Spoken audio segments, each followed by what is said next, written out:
প্রিয় দর্শকবিন্দু, সামনে যে মিটারটি দেখছেন এই মিটারটি হচ্ছে ক্লিপন মিটার। এই ক্লিপন মিটার দিয়ে কিভাবে ভোল্টেজ পরিমাপ করা হয়, অ্যাম্পিয়ার পরিমাপ করা হয়, কিভাবে ক্যাপাসিটর পরিমাপ করা হয়, তা আমরা এই ভিডিওতে টোটাল বিস্তারিত নিয়ে আলোচনা করব।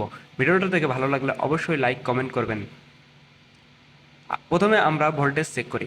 এই যে সিলেকশন নবটা দেখছেন এই নবটা ঘুরিয়ে আপনারা সিলেকশনে নিয়ে যাবেন। যেখানে আপনারা যদি ভোল্টেজ মাপেন ভোল্টেজে নিয়ে যাবেন। এটা যেমন ডিসি ভোল্টেজে গেল। ডিসি ভোল্টেজের পরে এই যে যে চিহ্নটা দেওয়া আছে এটি হচ্ছে এসি ভোল্টেজে যাবে। এই যে আপনাদের সুবিধার্থে জুম করে দেখাচ্ছি। এই যে এসি ভোল্টেজে যাবে, এসি ভোল্টেজ। এই যে এখানে এসি ভোল্টেজ 0 0। আমরা এখন এসি ভোল্টেজ চেক করব। দেখুন কোনো ধরনের নব লাগবে না এই মেশিন দিয়ে চেক করার জন্য। এই মিটার দিয়ে চেক করতে কোনো নব লাগবে না। নব বাদে আমরা চেক করে দেখাবো ভোল্টেজ কত আছে।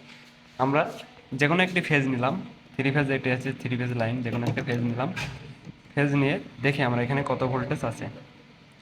দেখুন 120 120 ভোল্টেজ আছে এখানে দেখানো দেখানো হচ্ছে 120 ভোল্টেজ। আরেকটা দেখি, আরেকটা দেখি।